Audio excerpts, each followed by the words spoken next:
Wishing you all a very happy Ramanavami 2026. A peace, joy and prosperity on this auspicious day.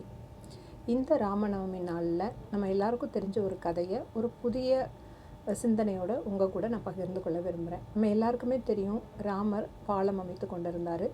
அப்போ அவருக்கு துணையாக நிறைய வானர சேனைகளும் கூட இயங்கிட்டு இருந்தாங்க. பெரிய பெரிய மலைகளை எல்லாம் தூக்கி தூக்கி கொண்டு வந்து போட்டுட்ருந்தாங்க.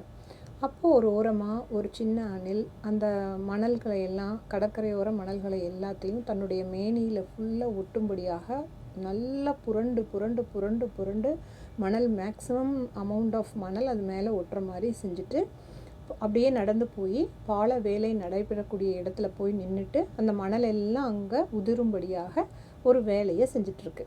இங்கே வந்து புரண்டு புரண்டு மணல்களை ஒட்ட வைக்கிது, அந்த மாதிரி மேலே போய் நிறைய மணலை வந்து உதிர்க்க வைக்கிது. அவங்கனால முடிஞ்ச வேலையை செய்வோங்கிற நினைப்பில் இதை பார்த்துட்டு இருந்த வானர சேனையில் ஒருத்தர் வந்து அணிலை பார்த்து ஏளனமாக கேட்குறாரு, இவ்வளோண்டு அணிலாக இருக்கிற நீ இவ்வளோ பெரிய மலைகளை தூக்கி நாங்கள் போட்டுட்ருக்கோம், எங்களுக்கே இவ்வளோ வேலை இருக்கும்போது உன்னுடைய வேலை என்ன செஞ்சிட முடியும்னு கேட்குது. அதை பார்த்த அணில் என்ன சொல்லுது அப்படின்னா, என்னால் உங்கள் அளவுக்கு பலமான வேலையை செய்ய முடியாது, ஆனால் என்னுடைய அளவிலான வேலையை என்னால் சிறப்பாக செய்ய முடியும், அதை என்னுடைய ராமருக்காக நான் முழு அர்ப்பணிப்போடு செய்கிறேன் அப்படின்னு சொல்லுது. இந்த கதை நம்ம எல்லாருக்குமே தெரிஞ்ச விஷயமா இருந்தாலுமே இதிலிருந்து நாம் எடுத்துக்கொள்ளக்கூடிய செய்தியும் நம்மளுக்கு தெரிஞ்சிருக்கலாம். நம்ம செய்யக்கூடிய வேலை எவ்வளவு பிறரால் ஏளனப்படுத்தப்பட்டாலும் கூட, அது எவ்வளவு கஷ்டம் நிறைந்ததாக இருந்தாலும் கூட, ஒரு முக்கியமான காரணத்திற்காக, மேலோங்கிய காரணத்திற்காக அதை நம்ம செய்யும் பொழுது, முழு அர்ப்பணிப்போடு செய்யும் பொழுது, that will become more meaningful. அதனால் நம்மளுக்கும் கூட ரிவார்டு கிடைக்கும். ராமர் அதை பார்த்து அந்த அணிலை எடுத்து மேலே தடவி கொடுக்கும்போது கிடைச்ச அந்த தடம் தான் வந்து 3 கோடுகளாக அணிலின் மீது இருக்கிறது அப்படிங்கிறதும் நம்ம எல்லாருக்குமே தெரிஞ்ச சிந்தனை தான்.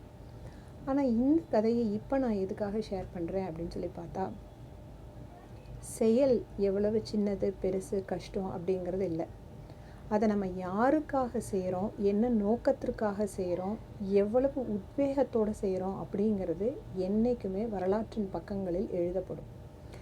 அது ஈராக் போரை சமாதானப்படுத்துறதுக்கான நடவடிக்கையாக இருந்தாலும் சரி, இல்லை நம்மளால் முடிஞ்ச ஒரு சின்ன ப்ரேயர் அது நிற்கணும்னு நினச்சி நம்ம செஞ்சாலும் சரி, மற்றவங்க எவ்வளோ சின்ன வேலைன்னு ஏளனப்படுத்தினாலும் சரி, நம்மளுக்கு எவ்வளவு கஷ்டத்தை கொடுக்கக்கூடிய வேலையாக இருந்தாலும் சரி, அதனுடைய முடிவு மிக சிறப்பானதாக இருக்கும் பட்சத்தில் அதை செய்வதற்கு நாம் சிறிதளவும் தயக்கமே காட்டக்கூடாது.